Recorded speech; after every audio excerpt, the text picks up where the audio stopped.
My apologies to the Honorable Eric Holder, United States Attorney General. Dear Eric Holder, it is with my deepest regrets that your honorable position as the United States Attorney General has been attacked by the most depraved souls elevated from the depths of Hades to lead the great state of Texas since her annexation into the Union in the year 1845.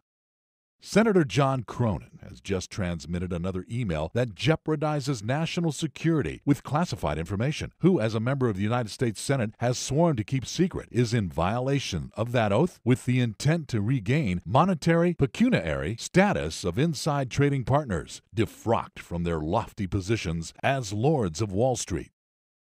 Senator Cornyn's last letter is demanding your resignation and impeachment for moot allegations, which you had no control over, inherited by you from a Republican GOP takeover in the years of 2000 to April 2009, which corrupted the whole global economic system. The GOP plans were finalized by the illegal dismissal of honorable federal judges by George Bush, who would not cooperate with a scheme of deregulation for easy access to large sums of money by the hands of greedy politicians. Most disturbing, the remaining bias appointees produced legislation that is contrary to our state and federal constitution and deprives the citizens of the state their own pursuit of economic prosperity by hard work, ingenuity, and innovation.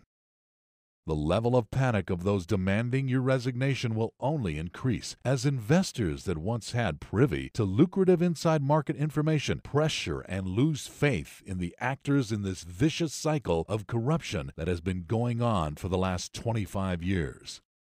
Very few people know the 2008 financial collapse root cause was from inside trading by those of public trust who benefited by creating a false belief of global terror, or those in Congress that signed off on legislation that created the mega-trillion-dollar white elephant Top Secret America. The majority of this costly legislation, passed in the name of national security justified by the 9/11 Patriot Act, is an unnecessary expense and burden on the American people with global consequences. Certainly, there are many other factors associated with the financial meltdown that peaked in fall 2008, such as the housing collapse, $741 billion U.S. personal credit card debt, and market deregulation. However, the main causal factor was the blank check authorization for private security firms prior to April 2009. In fact, economists will tell you what saved the market and banks after the market collapsed was the investment in private firms and domestic surveillance for fear of rebellion by the citizens of the United States. Trillions of dollars invested in domestic surveillance to watch billions of invisible people raped by their own representatives is a ridiculous notion which manifested into reality as Top Secret America by those of public trust that hold leadership positions in Congress and the Senate. Compounding the problems are the ungodly crimes against the citizens of Texas and the United States of America, who have boldly stepped forward and reported these crimes to the proper authorities, also corrupted by a culture of dishonestly, and in fact have retaliated against those that speak out. I am just one of those citizens that have pressed your office for justice, while hindsight tells me that just maybe doing the right thing was wrong.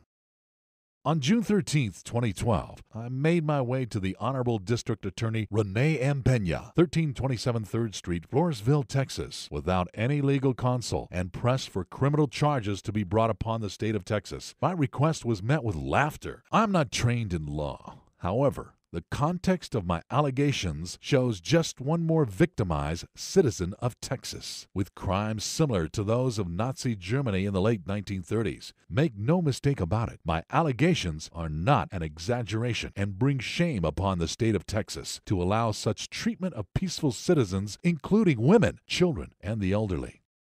Let it be known that I have filed criminal charges against the state of Texas that implicate people in the highest offices of state and federal government, which includes state-sponsored terrorist threats, stalking, retaliation, and the use of ungodly non-lethal weapons of the mind. That if not for God Almighty, I would have not sustained my sanity to protect those that I love.